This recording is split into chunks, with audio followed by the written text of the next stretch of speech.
Good morning students. ये हमारी जो इकोनॉमिक्स है उसका सेकंड लेक्चर है। तो फर्स्ट लेक्चर में हमने जैसे कि जो पढ़ा था वो बजट और टैक्सेशन था। In the second chapter as I have already mentioned कि हम इन्फ्लेशन के बारे में पढ़ेंगे। तो जो इन्फ्लेशन होता है हमारा, उसको हिंदी में मुद्रास्फीति बोलते हैं। ठीक है जी। तो इन्फ्लेशन के बारे में हम कुछ पढ़ेंगे। पहले तो आप डेफिनेशन लिख लीजिए कि जो हमारी इन्फ्लेशन होती है इसकी डेफिनेशन क्या होती है। देखिए, when prices of goods increases due to which are purchasing power is decreasing. जो हमारी परचेजिंग पावर है वो डिक्रीज हो जाती है, उसे इन्फ्लेशन कहते हैं। जब लगातार वस्तुओं की कीमतें बाजार में बढ़ती हैं, जिसके कारण हमारे खरीदने की जो क्षमता है, ये शक्ति है, वो कम हो जाती है, उसको हम इन्फ्लेशन कहते हैं। जैसे मान लीजिए कि मैं पहले 100 रुपये मेरी इनकम थी, तो मैं 100 रुपये में 5-20 रुपये की चीज़ें लेके आता था। लेकिन अब मेरी इनकम 100 रुपये ही है, लेकिन वो जो 20 रुपये की चीज़ थी वो अब 25 रुपये की हो गई है। तो दैट मीन्स कि अब मेरे पास 5 की जगह 4 चीज़ें आएंगी। तो दैट इज़ कॉल्ड जो इन्फ्लेशन। इसके साथ जो ऑल रिलेटेड टर्म्स है वो है stagflation, deflation, depression and hyper inflation. ये क्या है मैं बताता हूँ आपको। देखिए, व्हाट इज स्टैगफ्लेशन। स्टैगफ्लेशन है inflation plus recession plus unemployment. ये जब IRU तीनों चीजें, I मतलब इन्फ्लेशन, R मतलब recession and U means unemployment, जब तीनों मिल जाती हैं किसी देश में तो उसको स्टैगफ्लेशन कहते हैं।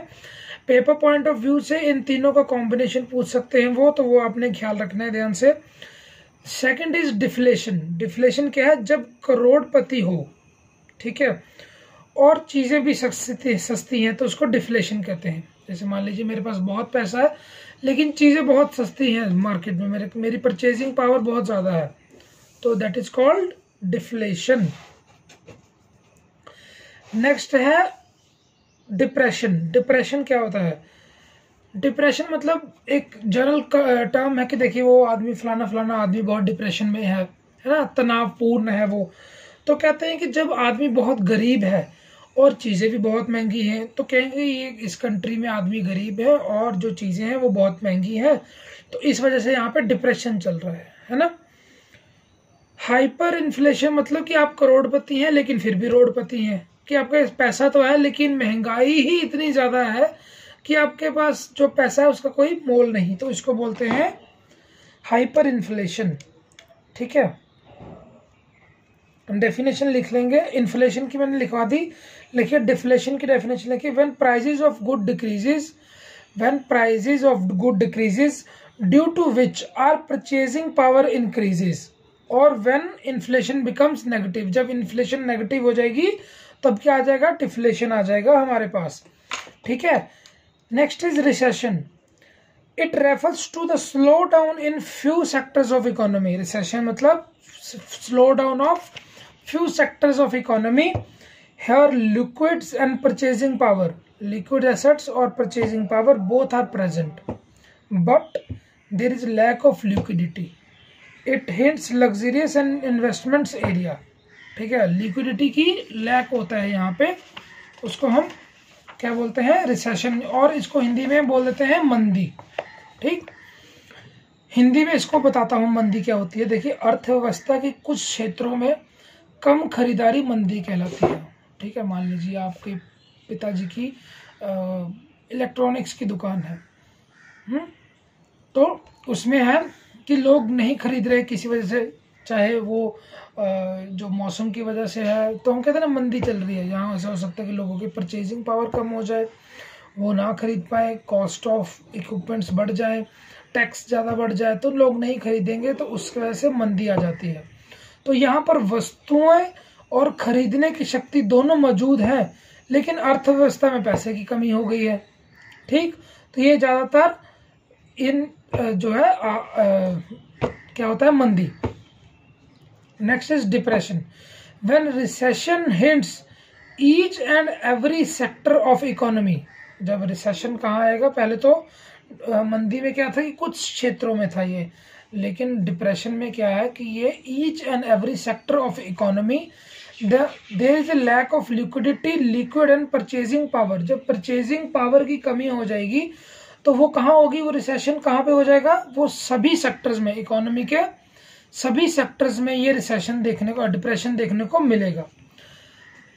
अब जो लास्ट टर्म है हाइपर इन्फ्लेशन, कह रहा है कि when there is excess liquidity, when there is excess liquidity in the economy due to which liquids and purchasing power becomes approximately nil. यहाँ तरलता बहुत ज्यादा होने के कारण वस्तुएं और खरीदने की शक्ति के बराबर हो जाती हैं, उसको क्या बोलते हैं, हाइपर इन्फ्लेशन। ठीक, नेक्स्ट लास्ट इज स्टैगफ्लेशन, जैसे मैंने पहले भी बताया था, लेकिन डेफिनेशन है, it is a situation where inflation, recession and unemployment all together exist in economy. जब हमारी अर्थव्यवस्था में इन्फ्लेशन, रिसेशन और अनएम्प्लॉयमेंट IRU ये तीनों चीज़ों मौजूद हो जाती हैं तो उसको स्टैगफ्लेशन कहते हैं। अब जो 8 प्रकार की हमारे पास क्या होती है, इन्फ्लेशन होती है, types of inflation. Next topic हमारा है टाइप्स ऑफ इन्फ्लेशन। तो पहले लिखेंगे creeping inflation, CREEPING, creeping inflation. ठीक, second galloping inflation, galloping inflation, hyper inflation, inflation. Fourth है demand pull inflation, demand pull inflation. Fifth cost pull inflation, cost pull inflation. Next bottle neck inflation, bottle neck inflation. Seventh है core inflation, core inflation. And the last one is headline inflation. तो ये 8 प्रकार की हमारे पास inflation की types होती हैं। ठीक, इनको एक एक करके हम पढ़ेंगे इनको। तो जो पहला है क्रीपिंग इन्फ्लेशन, मतलब क्रीपिंग मतलब रेंगती हुई, है ना, रेंगती हुई मुद्रास्फीति। When inflation exist in every low, in a very low rate, यानी कि 0 से 9% जब हमारी इन्फ्लेशन होगी तो उसको हम, वो किसके अंदर अंतर्गत आ जाएगी, हमारी क्रीपिंग इन्फ्लेशन के अंदर। गैलोपिंग इन्फ्लेशन क्या होती है, when inflation is large and accelerating, वो बड़ी है और तेजी से बढ़ रही है। ठीक है, जैसे मैं एग्जांपल देता हूँ कि 1980 के दशक में रशिया की, 1980 के दशक में एग्जांपल अगर आप लिखना चाहें तो 1980 के दशक में रशिया की जो सिचुएशन थी वो गैलोपिंग इन्फ्लेशन के अंतर्गत आती थी। हाइपर मतलब बहुत ज्यादा। When inflation is extremely high, जब बहुत ही ज्यादा एक्सट्रीमली हाई हो जाए इन्फ्लेशन, तब उसको हाइपर इन्फ्लेशन का नाम दिया जाता है। जैसे वर्ल्ड वॉर के बाद जर्मनी का सिचुएशन था। ठीक, फोर्थ हमारे पास आता है demand and pull inflation, demand and pull यानी कि मांग बढ़ोतरी मुद्रास्फीति। तो when inflation is due to rising demand, जब हमारे देश में किसी चीज की डिमांड बढ़ जाएगी तो उस वजह से जो इन्फ्लेशन हमें मिलेगी, जहाँ उस वजह से जो इन्फ्लेशन महसूस की जाएगी यहाँ पे अपने देश में या किसी भी एक पर्टिकुलर देश में, वो आएगी डिमांड पुल। नाम से पता लग रहा है कि डिमांड जो है पुल कर रही है इन्फ्लेशन को। अब आता है हमारे पास जो 5वां इसमें, वो है कॉस्ट पुल। कॉस्ट पुल मतलब when inflation dues to factor cost, जब फैक्टर कॉस्ट बढ़ जाता है इकोनॉमी में तब वो क्या होता है, वो कॉस्ट पुल इन्फ्लेशन की तरफ हमारी अर्थव्यवस्था को दर्शाती है। अब है बॉटल नेक, नेक्स्ट है बॉटल नेक इन्फ्लेशन। अब देखिए कोई एक डिमांड एंड सप्लाई का जो रिलेशन होता है इसमें इकोनॉमिक्स में, उसमें क्या है कि जब सप्लाई साइड जो गिर जाए, जब सप्लाई साइड गिर जाए, इसकी सप्लाई होना बंद हो जाए, तब उसको बॉटल नेक इन्फ्लेशन कहा जाता है। क्या कहा जाता है, बॉटल नेक इन्फ्लेशन। ठीक, next is core inflation, core inflation.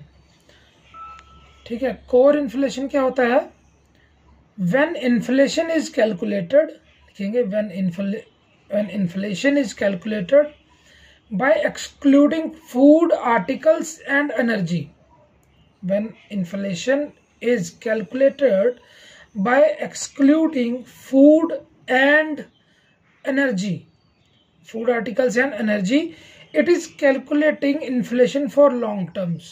Long terms के लिए जो इन्फ्लेशन होती है, अगर आ जाएगा पेपर में कि लॉन्ग टर्म के लिए कौन सी इन्फ्लेशन हम यूज करते हैं, क्या किसके रिलेटेड होती है, तो वो होती है कोर इन्फ्लेशन, ठीक।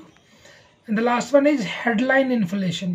Headline inflation, when inflation is calculated by including food articles and energy, जब food articles और जो energy sector होगा उसकी जो उसको include कर देंगे हम inflation में, तो वो कौन सी inflation कहलाई जाएगी, headline inflation। और ये short term के लिए होती है, तो पेपर में आ सकता है कि long term inflation कौन सी होती है और calculation करने के लिए, और short term तो वो हो जाएगा, long term आएगी core एंड शॉर्ट टर्म आ जाएगी हेडलाइन इन्फ्लेशन, ठीक। ये हमारी हुई टाइप्स ऑफ इन्फ्लेशन। तो इसमें अगर कोई डाउट हो तो आप अपने कमेंट बॉक्स में लिख सकते हैं, राइट। अब आता है हमारे पास कंट्रोल कैसे करें, यानी कि जो भारत में या फिर जो अर्थव्यवस्था है उसमें इन्फ्लेशन को कंट्रोल कैसे करें, ठीक। पहला आता है आरबीआई स्ट्रिक्ट मॉनेटरी पॉलिसी, जो उनकी मॉनेटरी पॉलिसी होती है आरबीआई की, उसके थ्रू हम इनको कंट्रोल कर सकते हैं। गवर्नमेंट की फिस्कल पॉलिसीज, जो गवर्नमेंट की राजकोषीय नीतियां होती हैं, उसमें अगर हम बदलाव लाते हैं तो भी हम इन्फ्लेशन को कंट्रोल कर सकते हैं। अब एक्सपोर्ट्स पे टेम्परेरी बैन लगा दिया जाए, निर्यात को बंद कर दिया जाए, तब भी जो इन्फ्लेशन है वो कंट्रोल हो जाती है।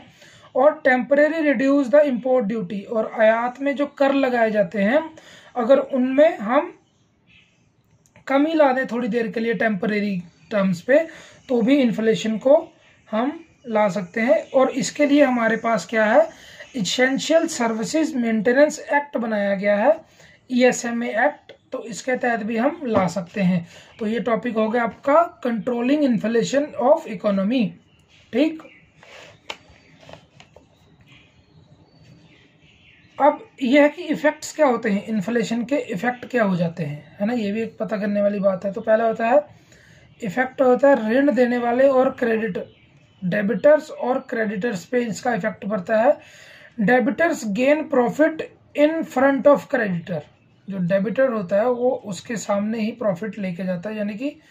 और सेकंड है एक्सपोर्ट और इंपोर्ट्स पे फर्क पड़ जाता है। कैसे, जो एक्सपोर्टर्स होते हैं वो प्रॉफिट में होते हैं, एज एक्सपोर्ट जो होता है वो चीप इसमें हो जाता है, चीपर रेट्स पे जो हमारा एक्सपोर्ट होता है, तो उसमें फ़ायदा किसको होता है, एक्सपोर्टर्स को फ़ायदा हो जाता है। तो ये कुछ हमारा इन्फ्लेशन के बारे में जो बेसिकली हमारा जो टॉपिक्स थे, इसमें से एक जो इम्पोर्टेंट टॉपिक और आता है उसको बोलते हैं wholesale price index and consumer price index. ये दो चीज़ें आती हैं कैलकुलेट करने के लिए जो यूज़ की जाती है। क्या चीज़ यूज़ की जाती है, एक WPI जिसको बोलते हैं होलसेल प्राइस इंडेक्स, और एक CPI कंज्यूमर प्राइस इंडेक्स। तो फर्स्ट WPI लिखेंगे, when wholesale rate is used to calculate inflation. Wholesale rate, जब थोक मूल्य, होलसेल मतलब थोक मूल्य को लेकर महंगाई निकाली जाए तो उसको क्या कहते हैं, होलसेल प्राइस इंडेक्स, ठीक।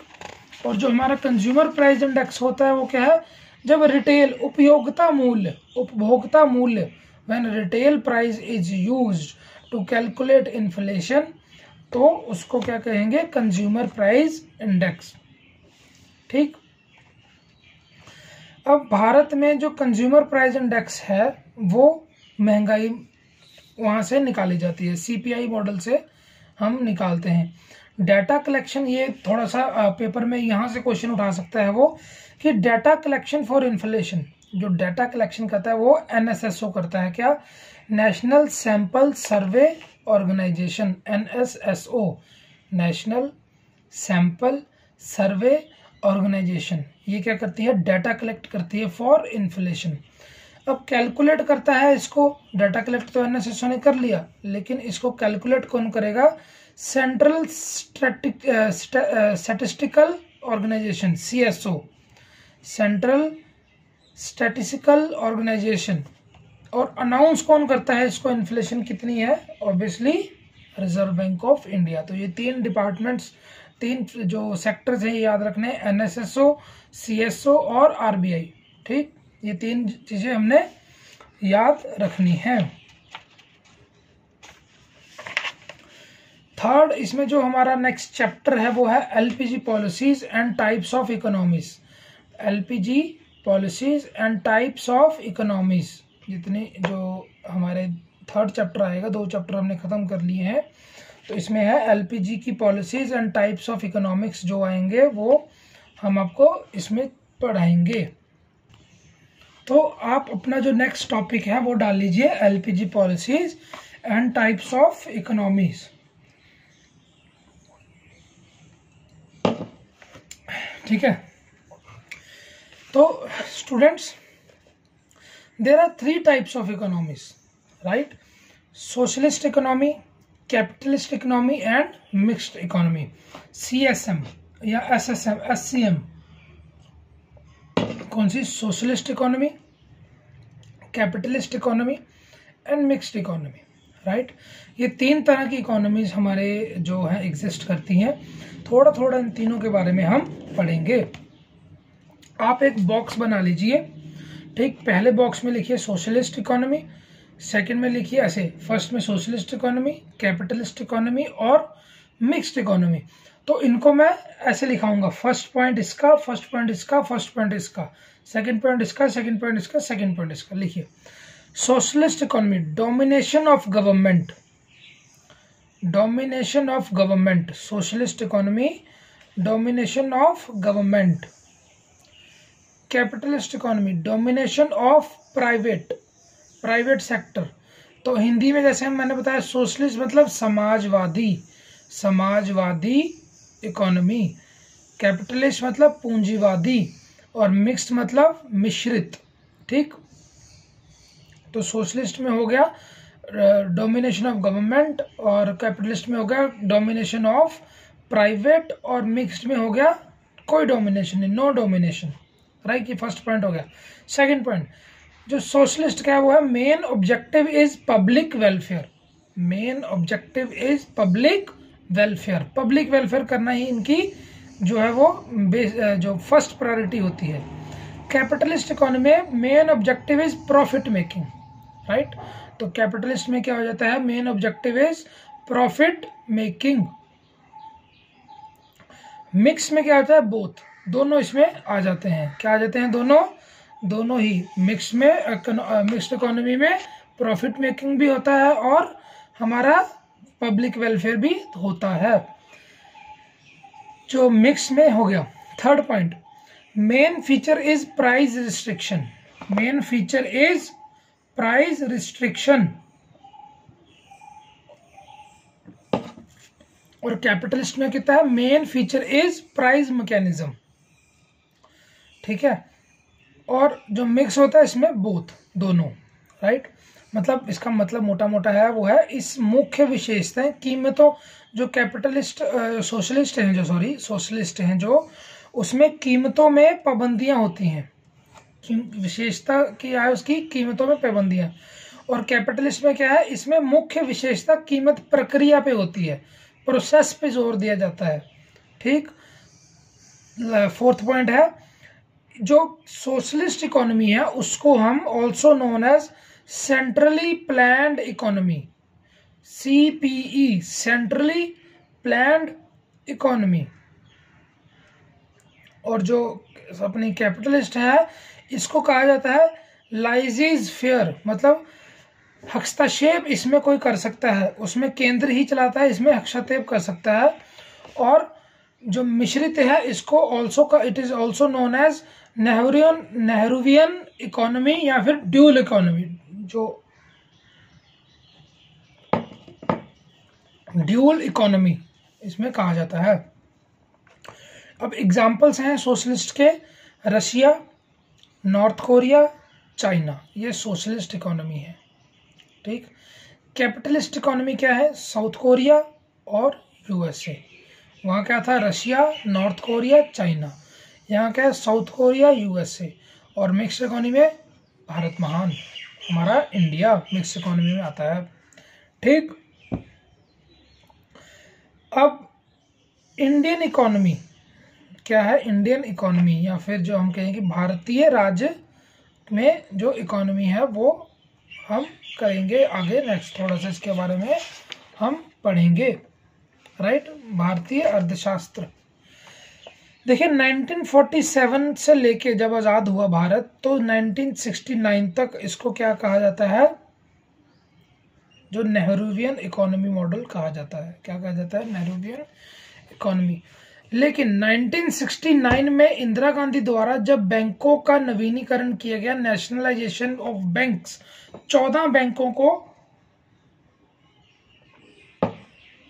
नेशनलाइज कर दिया गया इंडियन इकोनॉमी, तब जो थी वो क्या की जाती थी? सोशलिस्ट इकोनॉमी मानी जाती थी। कब तक? 1991 तक।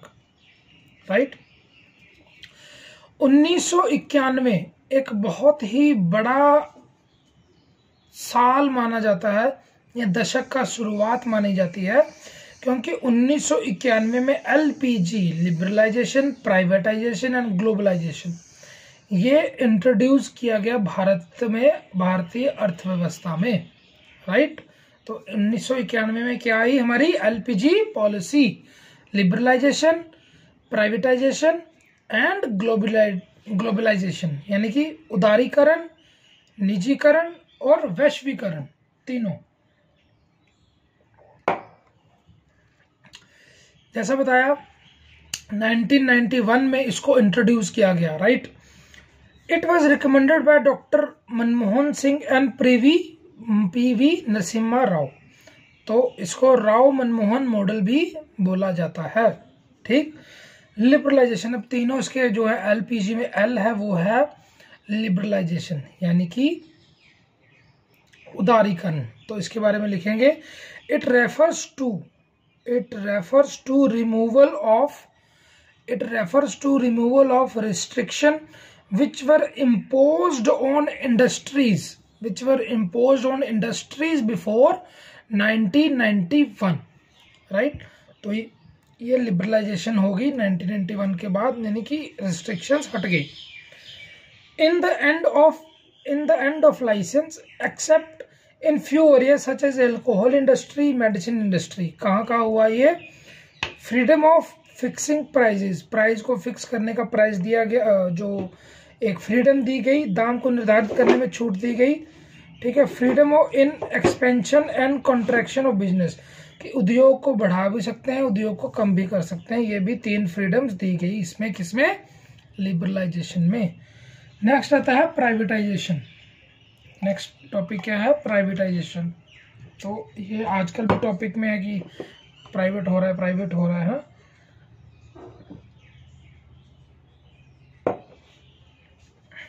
देखिए, it refers to the entry of private sector, it refers to giving entry to the private sector where there were monopoly of government, जिसको हम निजीकरण कहते हैं। जहां पे सरकार का एकाधिकार था, वहां पे प्राइवेट प्लेयर्स को हमने इंट्रोड्यूस किया। अब इसमें आता है डिसइन्वेस्टमेंट इन पब्लिक सेक्टर, मतलब सरकारी क्षेत्रों में विनिवेश किया जाए। ठीक है। Promotion of BIFR committee, promotion of BIFR मतलब board industrial and financial reconstruction, BIFR। ये क्या है? इस कमेटी को प्रमोट किया गया, बढ़ावा दिया गया। क्या है? लिखिए इसकी पूरा definition. Board industrial and financial reconstruction, ये BIFR है। BIFR जो है वो कब बना? 1987 में, ये याद रख लेंगे हम। आगे रजिस्टर्ड अंडर SICS इन 1985, लेकिन 85 मतलब Sikh industries companies act. SICS क्या होता है? Sikh industries companies act. 1985 में ये री इस्टेब्लिशमेंट हुआ था 1987 में, लेकिन रजिस्टर्ड अंडर सिख इंडस्ट्रीज जो थी उसमें 1985 में हमें किया गया। The next is globalisation. Globalisation देखिए, इट रेफर्स टू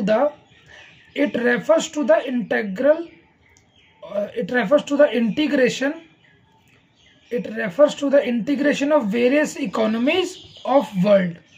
ठीक है, तो ये ग्लोबलाइजेशन क्या था कि ये various economies of the world को इंटीग्रेट किया गया, यानी सारी अर्थव्यवस्थाओं को जोड़ना वैश्वीकरण कहलाता है। क्या इसका इंपॉर्टेंस क्या है? Reduction in export and import duties. तो जब हम मान लीजिए कि अब कोई एक देश दूसरे देश से व्यापार कर रहा है, तो अंडर ग्लोबलाइजेशन उसमें एक्सपोर्ट और इंपोर्ट ड्यूटीज जो होंगी वो कम लगाई जाएंगी, रिड्यूस की जाएंगी। Plus promotion of foreign investment. Foreign investment में जो एफडीआई होगा, फॉरेन जो डायरेक्ट इन्वेस्टमेंट होगी, इनडायरेक्ट इन्वेस्टमेंट होगी, तो उसमें प्रमोट किया जाएगा। इसके साथ आपको ये जानने की जरूरत है कि कोरोना वायरस के चलते, मतलब एक मैं न्यूज़ वैसे बता रहा हूँ कि भारत सरकार ने ये कहा है कि अगर कोई भी कंपनी, विदेशी कंपनी भारत में निवेश करना चाहती है, अभी उसको क्या करना पड़ेगा? पहले भारत सरकार से अभी मंजूरी लेना जरूरी कर दिया है, अनिवार्य कर दिया है। तो इसके साथ ही हमारा जो थर्ड चैप्टर था वो आज खत्म हुआ है। क्या? LPG policies and types of economies. तो ये हमने पढ़ा है। देखिए, वीडियोस चाहे छोटी बन रही हैं, बट व्हाट आई वांट कि यू एटलीस्ट यू नो कि what we are going through, कि हमारे सिलेबस अभी कहाँ तक पहुँचा है। एंड आई अप्रिशिएट कि अगर आप कमेंट्स में बताएं कि अगर हम ये छूट गया, या इसमें से अगर किसी ने इकोनॉमिक्स पढ़ी है तो ये बता दें कि ये वाला टॉपिक्स भी करवा दे, तो it will be really good for me and you also, right. तो आज हम इतना ही करते हैं। आज हमने 2 चैप्टर्स कंप्लीट किए हैं, second chapter and third chapter. जो कल का हमारा चैप्टर होगा वो बैंकिंग सिस्टम। जैसे हमने आज पढ़ लिया, नेशनलाइजेशन कर दिया 1969 में इंदिरा गांधी जी ने, है ना। तो अब हम नेक्स्ट क्या करेंगे? हम बैंकिंग सिस्टम, जिसमें आरबीआई आ जाएगा, नेशनलाइजेशन दोबारा पढ़ेंगे, रेपो रेट होगा अगली क्लास। तो next class will be very very important because these terms you know that these terms do come in the exams, or if they don't come, but you have to know each and every sector of economics, like these reverse rate, what is reverse rate, what is reverse repo rate, what is marginal standing facility, है ना। तो ये सब monetary policy of RBI, ये सब हम कल अगले चैप्टर में कल पढ़ेंगे। और एसएलआर पढ़ेंगे हम, ठीक है। उसके बाद मुद्रा बैंक पढ़ेंगे, रीजनल रूरल बैंक्स के बारे में पढ़ेंगे। तो नेक्स्ट चैप्टर एनपीए पढ़ेंगे कल, हमारा इंपॉर्टेंट चैप्टर है।